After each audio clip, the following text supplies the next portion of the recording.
It's Wednesday, time for our weekly trip to the new zoo. Neil Anderson joins us live this morning from Suamico, and it's a little bit warmer than last week, I think, at this time, isn't it? Yes, it is. It is much better out here today.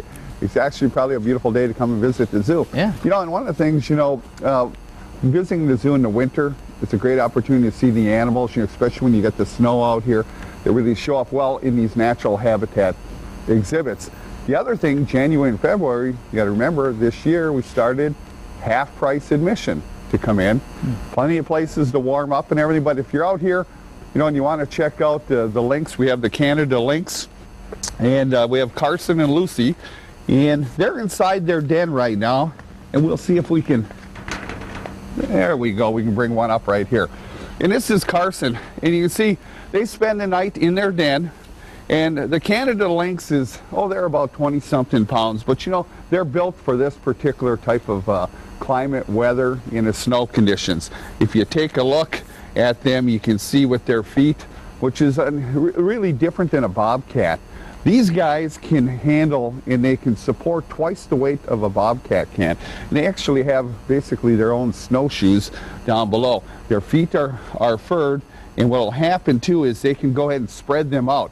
They can spread them out almost the size of our hands, so they can go ahead and walk across the deep snow. And they're really built for the deep snow. You can also see something that's different than in the bobcats.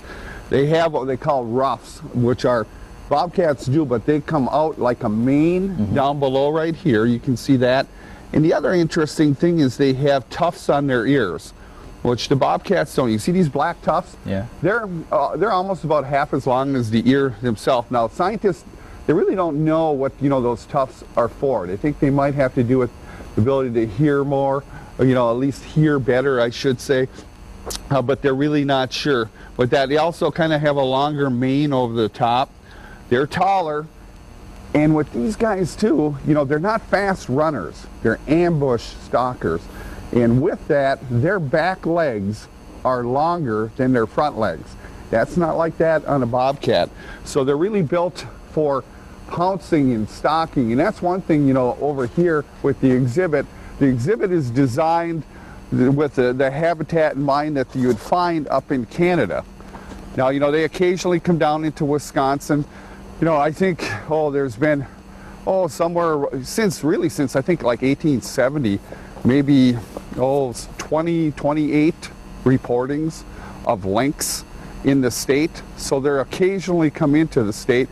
Northern Minnesota a little bit, but you're looking at Canada, Alaska, and then down into the western states as well. But we designed this exhibit to really kind of replicate, their natural habitat, which they'll like, more trees that are in succession, maybe 10 to 30 years old.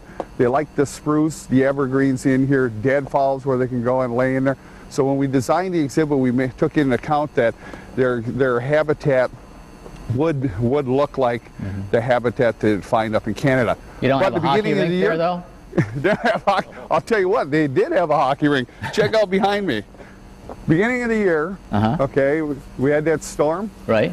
And what happened is we had water coming up over here, and their exhibit was flooding over here. Oh. We actually had to dig this out, and you can see what it looks like right now. I'm glad there's a little bit of snow here. But we had to dig this out, replace a water line, and we put a shutoff in here. So their exhibit changed quite a bit. They like it, but you're right. They almost had, they had a giant ice rink in there. But that's one of the things with running and managing a zoo too is, not only do you get the animal in, but you also got, the physical end of things where you have underground stuff that you got to take care of with exhibits as well. All right, Neil. All right, Neil, we got to let you go real quick. What's that sound in the background we hear? Who's that waking us up? That's the crane. The crane, and this is a great time in the morning because everybody's waking up, and you can hear the whole zoo waking up right now. We're still waking up, too. The lions will be going soon. Right. Absolutely. Thanks, Neil. Talk to you next hour. See you. Sounds good.